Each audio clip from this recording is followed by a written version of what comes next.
Alors bonsoir à tous, à ceux qui nous rejoignent. Je l'ai pas dit tout à l'heure, mais bonne fête aux maris. Je suis sûr qu'il y en a beaucoup d'entre vous qui s'appellent Marie. Même les hommes, moi je m'appelle Benoît Marcel Marie, donc. Même les hommes.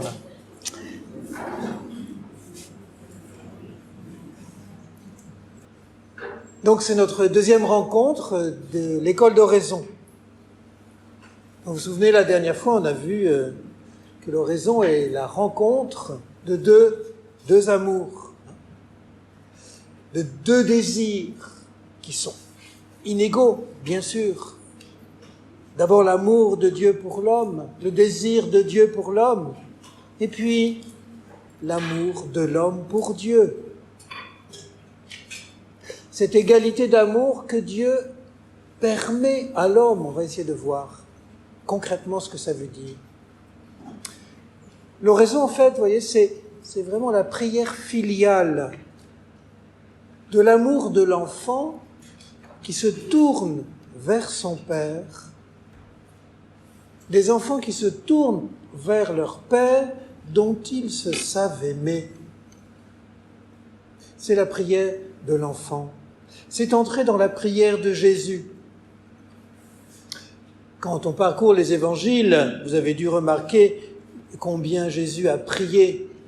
Le soir, le matin, Jésus était en prière. Et mardi dernier, vous vous souvenez aussi, on avait lu ce beau texte où dans l'évangile de Luc se dévoile la prière de Jésus. Jésus qui tressaille dans l'Esprit Saint et qui se tourne vers son Père. « Je te bénis, Père !» Nul ne connaît le Père si ce n'est le Fils, et nul ne connaît le Fils si ce n'est le Père. Une connaissance parfaite, mutuelle. C'est ça la vie trinitaire.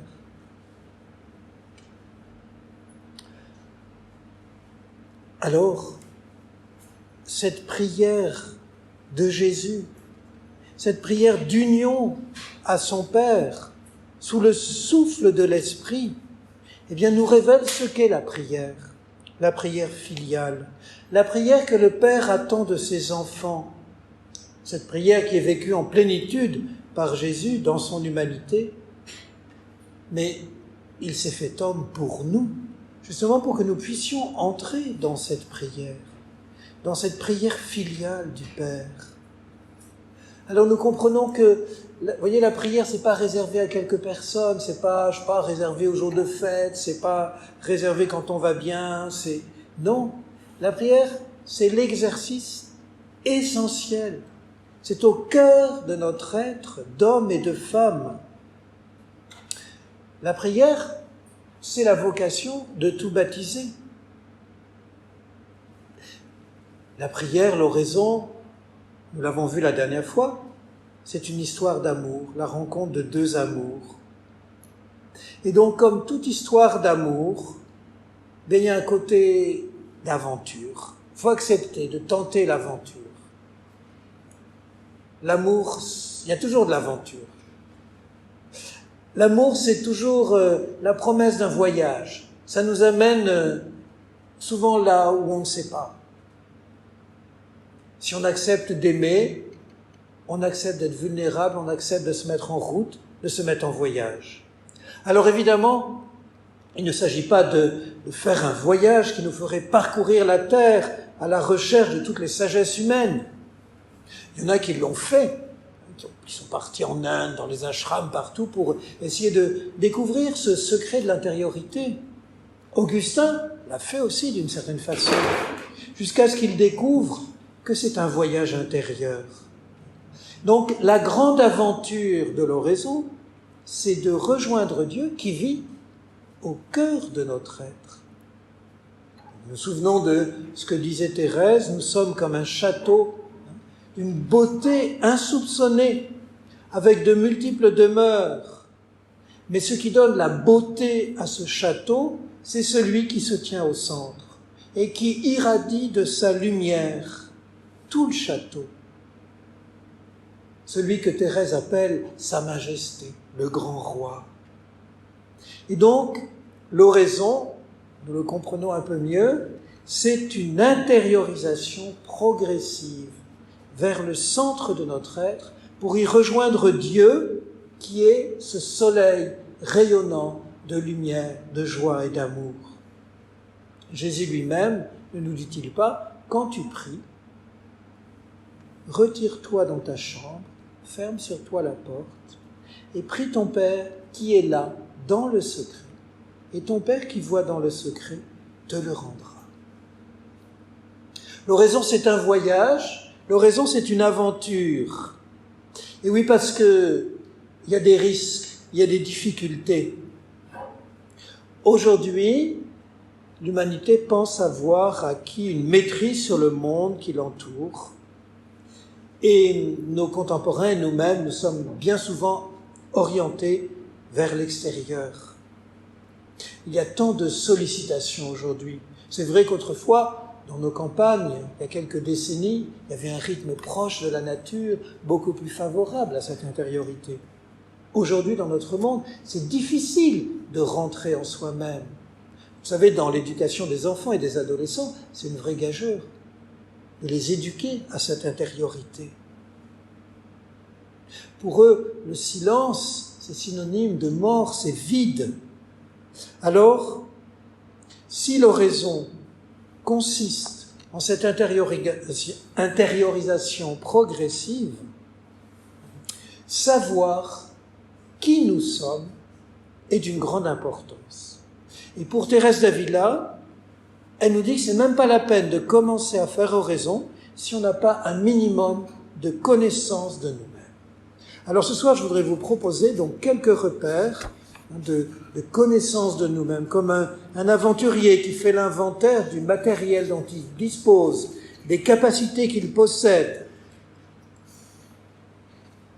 Donc, d'abord, dans un premier temps, on va essayer de se connaître un peu mieux pour mieux connaître Dieu. Et puis, dans une seconde partie, nous essaierons de voir comment, lorsque nous prions, c'est avec tout notre être. Alors, première partie, donc, l'homme. Alors, je vais être un petit peu didactique, là, excusez-moi, mais il faut bien... Le premier paragraphe pourrait s'être intitulé, distinguer pour mieux unir. Voici comment saint Paul parle de l'homme. Que le Dieu de la paix lui-même vous sanctifie tout entier, et que tout votre être, l'esprit, l'âme et le corps, soient conservés sans reproche lors de l'avènement de notre Seigneur Jésus-Christ. Le corps, l'âme, l'esprit. Bien sûr, nous sommes un seul être, mais nous pouvons distinguer plusieurs niveaux, comme plusieurs parties, ou pour reprendre une expression que le Père Marie-Eugène aimait employer, plusieurs vies en nous. Parce que la vie est mouvement, la vie est croissance. Tout ce qui vit, grandit. Et donc c'est vraiment un organisme en nous. Donc vous voyez, on ne va pas faire des petites cases, on ne va pas couper en saucisson, on est obligé un peu de distinguer, mais n'oublions pas que c'est la vie. C'est la vie qui est en nous. Alors, commençons d'abord par le corps. Le corps, c'est quelque chose de magnifique. Vous savez, j'ai eu la grâce, moi, avant de commencer le séminaire, de commencer des études de médecine. Et c'est vrai que j'ai été émerveillé, vraiment, devant le corps humain. C'est un miracle d'équilibre, le corps. Je ne vais pas détailler, mais tous les systèmes, la respiration, la digestion, la circulation, le système immunitaire dont on a tant besoin en ce moment. C'est étonnant. Le corps, c'est aussi mes membres qui me permettent de me déplacer, d'entrer en relation, d'interagir avec le monde, avec les autres, avec ceux qui m'entourent. Le corps, c'est mes sens. C'est toute ma vie sensible. Je suis en relation avec les autres, avec mon environnement. Je suis nourri, influencé par lui. Par mes 5 sens, j'entre de multiples façons en relation avec le monde qui m'entoure. je peux emmagasiner par mes sens toutes sortes de sensations, d'images qui vont nourrir mon intérieur. En catéchèse, bon, je ne veux pas trop m'étendre, mais cette étape est extrêmement importante avec les enfants. Prendre conscience de ce qu'on est, de son corps, prendre conscience des sens. Si on n'a pas commencé par faire ça, c'est pas la peine d'aller plus loin. Mais c'est passionnant. Bon, on n'a pas le temps, je ne vous donne pas les détails. Mais... Le corps, c'est aussi entretenir les besoins vitaux qui sont en moi, la nourriture, le besoin de relations, de sécurité. J'ai besoin de manger pour grandir, j'ai besoin des autres. Et arrivé à un certain stade de développement, eh bien, je vais être capable d'engendrer à mon tour d'autres petits hommes. Il faudrait aussi parler, bien sûr, de l'affectivité, qui est très liée au sens. Par mon affectivité, eh bien, il y a déjà une intériorisation de toutes les informations que m'apportent les sens. Mais bon, je ne fais pas un cours d'anthropologie, je donne quelques petites lignes parce que ça nous servira ensuite de mieux comprendre ce qui se passe quand on se met en prière. Donc, première vie, si vous voulez, premier niveau de notre existence, c'est le corps. C'est très important. Deuxième niveau, donc, si on suit la terminologie de Paul, l'âme. L'âme ou la vie psychique. En grec, c'est la psyché. Avec les enfants aussi, c'est très intéressant de leur faire découvrir cette dimension intérieure. Donc il y a des petites choses, la pédagogie, qui sont vraiment intéressantes. Et c'est un émerveillement de l'enfant de voir que, ah ben oui, je ne suis pas qu'un corps. J'ai une mémoire. Sans mémoire, nous ne serions rien. Nous ne pourrions pas communiquer, nous ne pourrions pas nous situer. C'est d'ailleurs pas pour rien que tous les régimes totalitaires réécrivent l'histoire. Par notre mémoire, nous nous souvenons des événements de notre vie, ce que nous ont raconté les anciens. Nous connaissons l'histoire de notre famille, de notre nation. Par la lecture de la Bible, nous nous souvenons de l'alliance que Dieu a faite avec son peuple, alliance dans laquelle nous sommes appelés à entrer. Cette faculté en nous est comme, on pourrait dire, la faculté à l'origine, qui nous permet d'avoir un avenir. Je sais d'où je viens, je sais que j'ai ma place en Dieu et que Dieu agira en moi comme il a agi avec Israël. À travers toutes les générations qui m'ont précédé, je découvre que la vie est un don et que la vie est belle. J'ai une intelligence qui est faite pour la vérité, qui a soif de vérité, une intelligence faite pour comprendre les choses, les prendre avec soi, les intérioriser, tout ce que je reçois de mes sens. Et ce besoin de savoir de vérité est profond en l'homme. C'est pourquoi nous faisons des études, nous lisons, nous travaillons pour assimiler, comprendre ces réalités. Mais vous comprenez bien que si notre intelligence ne la nourrit pas de la vérité, elle risque de dépérir. C'est cette intelligence, on le verra, qui va me permettre de m'approcher du mystère de Dieu. J'ai une volonté qui me porte vers ce que je désire, ce que je sais être bien pour moi, même si parfois je me trompais ou je m'aveugle. La volonté, c'est une vie en nous qui a soif de bonheur, qui a soif du bien. Et plus je fais le bien, plus je suis libre. Plus j'aime, plus je grandis. Ainsi, vous voyez, cette vie de l'âme nous permet de partager avec les autres, nous permet de vivre une véritable intimité avec d'autres hommes, d'autres femmes. Et l'amitié, c'est bien cet échange de vie où nous offrons le meilleur de nous-mêmes. où nous nous offrons nous-mêmes en fait. Mais il reste un troisième niveau de notre vie qui est bien plus mystérieux parce qu'il est don de Dieu. C'est la vie de l'âme.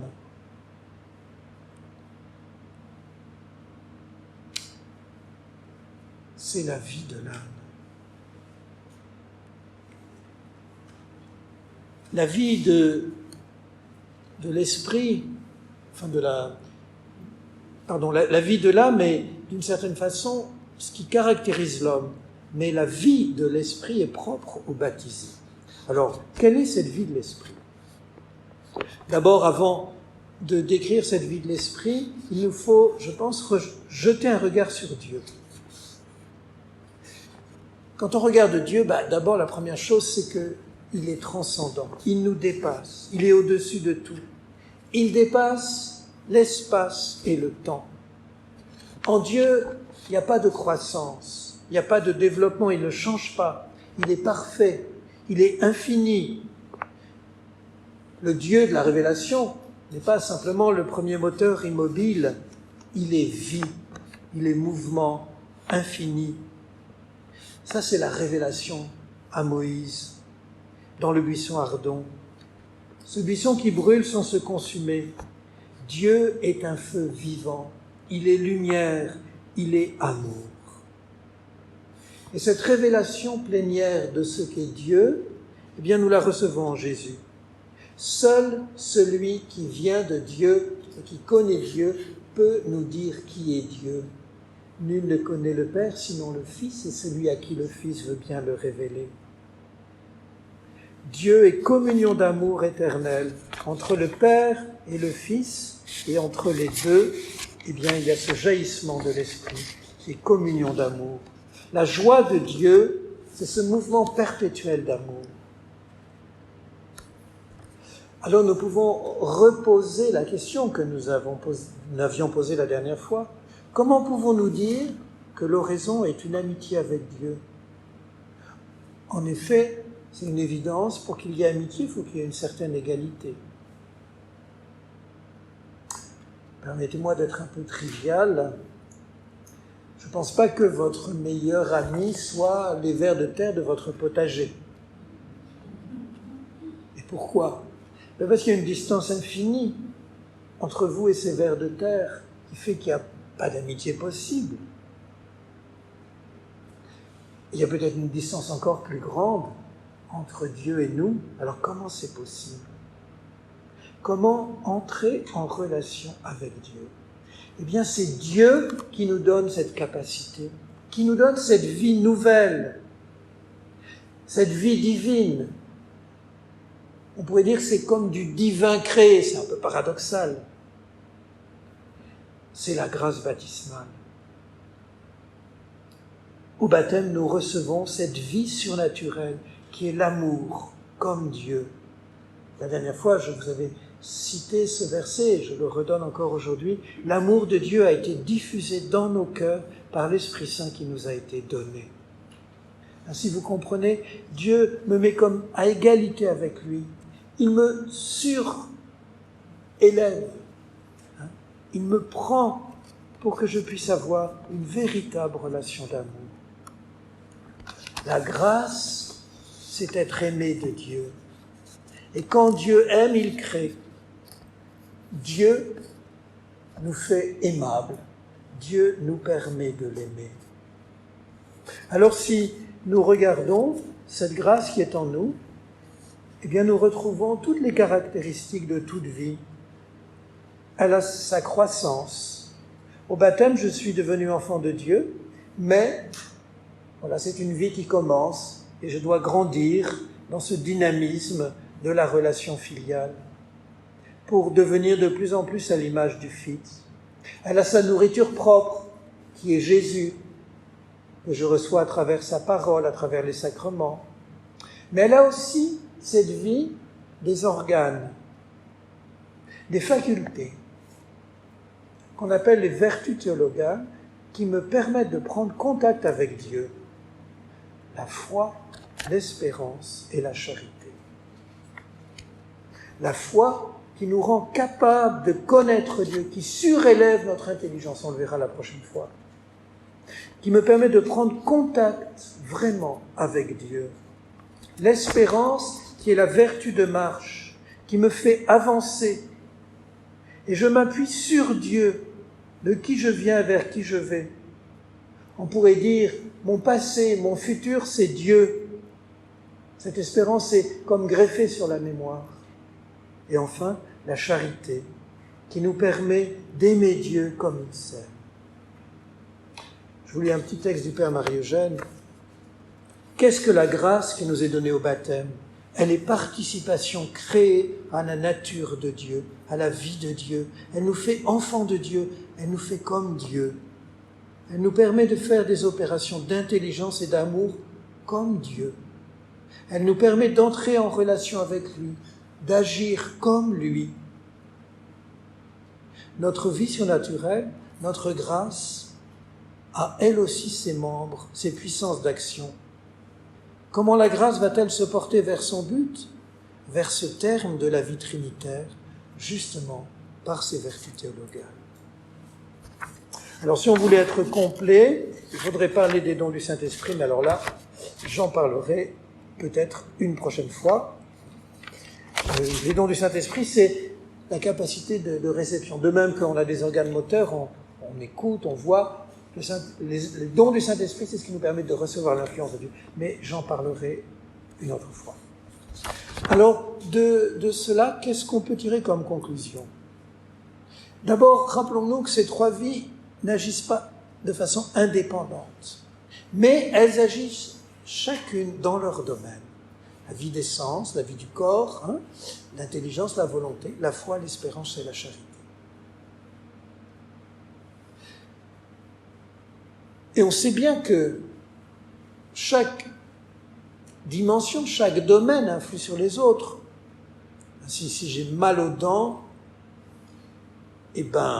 ça ne m'empêchera pas, par exemple, de travailler, de préparer mes cours. Ça ne m'empêchera pas d'être à une réunion, mais ça va quand même sacrément m'handicaper.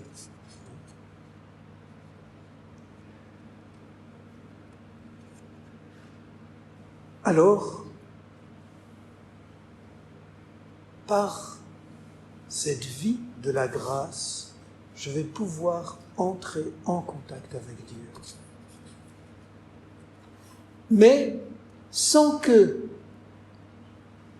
la vie de l'âme et la vie du corps et des sens en ressentent forcément quelque chose. Et ça, c'est quelque chose de capital pour l'oraison. Donc, redisons, même si ces trois vies n'agissent pas indépendamment de l'une de l'autre, il y a une différence. Chacune agit dans son domaine et il y a un saut qui me permet de franchir l'infini. Quand j'établis ce contact avec Dieu, avec mes vertus théologales, je peux ne pas avoir conscience de cette relation. En clair, je peux m'ennuyer à l'oraison. Ça ne veut pas dire que je ne suis pas en contact avec Dieu. On essaiera d'analyser un peu cela. C'est vraiment un des points importants de l'oraison pour ne pas se décourager. L'oraison, c'est pas nager dans les consolations. Si Dieu nous les donne, tant mieux. Mais d'habitude, il nous les enlève assez vite pour que nous le cherchions lui-même et pas simplement les consolations. Donc, vous voyez, à l'oraison, je peux avoir l'impression que rien se passe parce que je ne ressens rien dans mon intelligence, je ne ressens rien dans mes sens, et pourtant, Dieu se donne et j'y retourne parce qu'au fond de moi, j'ai cette certitude que Dieu est là. Voilà. Alors, si vous voulez, pendant quelques minutes, maintenant, nous allons essayer de voir un peu comment ça se passe. Comment ça se passe quand je me mets en prière. Encore une fois, n'oublions pas que c'est un être vivant et que on va un peu détailler et qu'à chaque fois qu'on détaille, c'est un peu comme quand on dissèque, on risque un peu de perdre la vie. Donc regardons l'homme qui prie. Je donne d'abord un texte du Père Marie-Eugène. Dieu, je veux l'atteindre lui-même, je veux l'atteindre en sa vie intime. Je ne veux pas seulement avoir une idée de Dieu, c'est lui que je veux, le Dieu vivant, c'est sa vie. Je veux me plonger en lui, je veux vivre cette relation filiale. Alors, comment ça se passe? Eh bien, reprenons les différents niveaux de notre être. D'abord, la vie sensible. Quand je veux prier, il faut d'abord que je prenne des dispositions concrètes. Choisir un lieu silencieux, un cadre avec une certaine beauté, un paysage, une pièce qui est réservée à la prière ou un petit coin prière, une image que j'aime, un tableau de Jésus qui va m'aider à apaiser mes sens. Je vais choisir une position du corps. Donc, surtout au début de l'oraison, vous voyez, tout cet environnement est important. Il est difficile de prier dans la laideur. Il est difficile de prier si je suis mal installé. Il est difficile de prier si je ne suis pas bien. Petit à petit, on va arriver à dépasser cela. Mais au début, prenons le temps de poser le cadre. Avec les enfants, très important de faire le coin prière. Et donc, mes sens qui vont s'apaiser, vont s'orienter vers Dieu. C'est ce qu'on appelle l'oraison de recueillement. C'est tout un apprentissage. Paul nous dit, la foi vient de ce qu'on entend. Alors, j'ai entendu parler de Jésus. J'ai été au catéchisme, sans doute. Et donc, ma foi va s'appuyer sur cette connaissance que j'ai entendue, sur la parole ou que j'ai lue.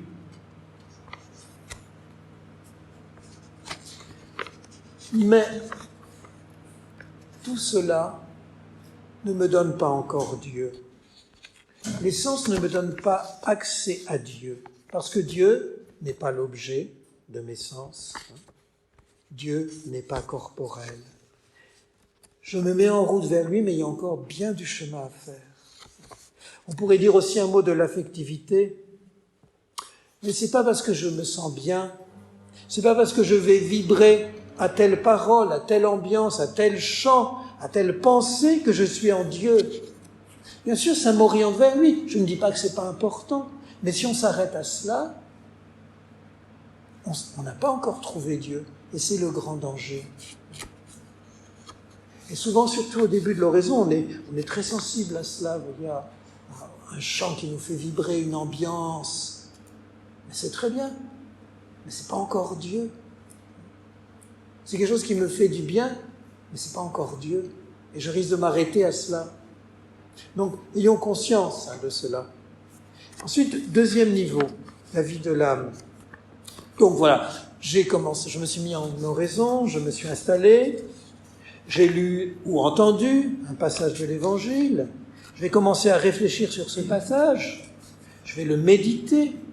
Donc ici, là, eh bien, toutes les écoles, Lectio Divina, ou tout ce qui peut m'aider à méditer est précieux. Tout ce qui me permet de tourner mon affectivité vers Dieu est précieux. Je suis attaché à ces paroles parce qu'elles sont paroles de Dieu. Et puis, il y a aussi la dimension de l'intelligence, de la mémoire. Je lis ce verset de Luc une fois encore. Jésus exulta de joie sous l'action de l'Esprit Saint et il dit « Père, tu l'as voulu ainsi dans ta bienveillance. Tout m'a été remis par mon Père et personne ne connaît qui est le Fils sinon le Père. Et personne ne connaît qui est le Père sinon le Fils et celui à qui le Fils veut bien le révéler. » Donc en entendant ces versets, me voilà plongé dans la prière de Jésus, dans ce mystère de Dieu. Ce sont des affirmations qui ne sont pas évidentes à mon intelligence, mais je fais confiance à l'Église qui me dit que c'est sérieux, que c'est la vérité révélée, que l'Évangile est crédible. Alors si je suis un peu sceptique, que j'ai besoin vraiment de fonder les choses, je peux faire une enquête. Peu importe. Mais je vais recevoir des lumières, je vais avoir l'impression de mieux comprendre, je vais percevoir quelque chose de la beauté de la foi, de sa cohérence. Je peux, suivant mon tempérament, percevoir des saveurs. Avec ma mémoire, je peux faire des liens. Tout ça, c'est magnifique.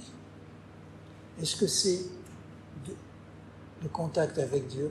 Eh bien, pas encore. Est-ce que je suis vraiment en Dieu? Pas encore vraiment. J'ai pas fini le chemin. Parce que je peux faire les plus beaux raisonnements, avoir des lumières extraordinaires, ça peut rester le fruit de mon intelligence. Et Dieu n'est pas une idée, n'est pas une émotion. Vous comprenez? Alors, qu'est-ce qu'il faut en plus? Eh bien, il faut faire ce saut qualitatif. Il faut franchir cet infini entre Dieu et moi. C'est comme un exode, mais pas un exode qui me fait sortir de moi, c'est plutôt une plongée intérieure vers cette demeure centrale. Je vais être obligé d'aller plus loin, de dépasser mes raisonnements, mes sentiments, de faire un acte de foi. Voilà, vous voyez, l'oraison, c'est vraiment ce moment où je mets en acte ma foi, mon espérance, ma charité, qui me permettent de franchir l'infini qui me sépare de Dieu et de plonger en lui. L'oraison, c'est ce moment où je me remets librement, tout entier à mon Dieu, où je le reçois dans la foi. Je ne comprends pas, je ne sens rien, mais je crois. Je fais confiance, je t'aime. Et cet acte-là me fait toucher Dieu. Il me fait pénétrer en Dieu. Il me fait vraiment prendre contact avec Dieu, étreindre Dieu comme un enfant étreint son Père. Et la foi fait tressaillir Jésus. On reprendra ça la prochaine fois parce que c'est tellement important. Alors vous comprenez bien que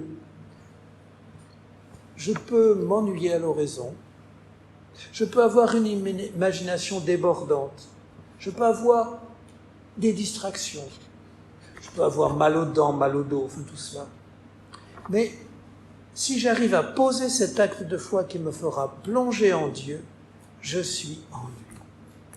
Et vous voyez, cet état, l'état normal de l'oraison, c'est habituellement un état souvent de sécheresse, un état de distraction. Et Dieu nous invite à cette persévérance dans la foi. L'oraison, c'est se tenir en présence de Dieu, c'est maintenir ce contact par des actes de foi répétés. Les distractions seront toujours là, les impressions de sécheresse aussi, mais nous pouvons toujours nous replonger en Dieu par l'acte de foi.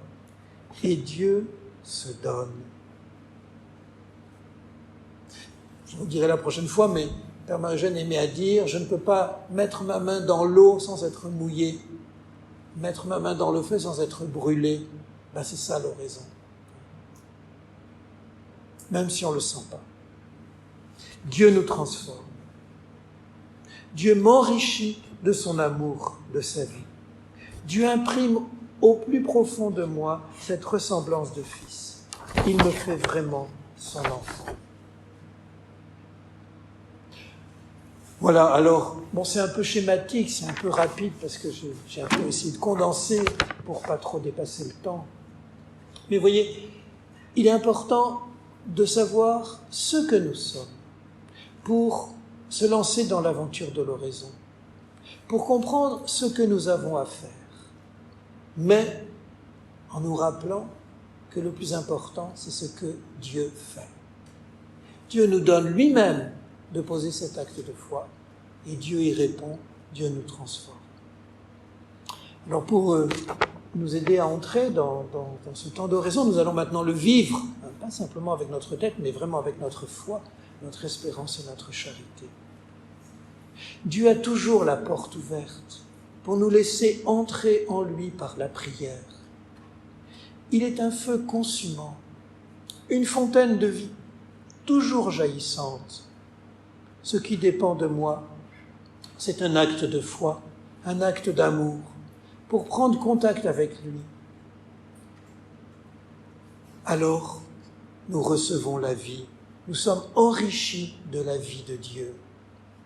Même si je suis fatigué, pourvu que cette foi qui est en moi cherche Dieu, pourvu que je puisse dire ma foi, mon amour, la prière, est efficace. La prière est toujours possible. Il est toujours possible de fixer sur le Maître ce simple regard de foi, de se tenir en sa présence.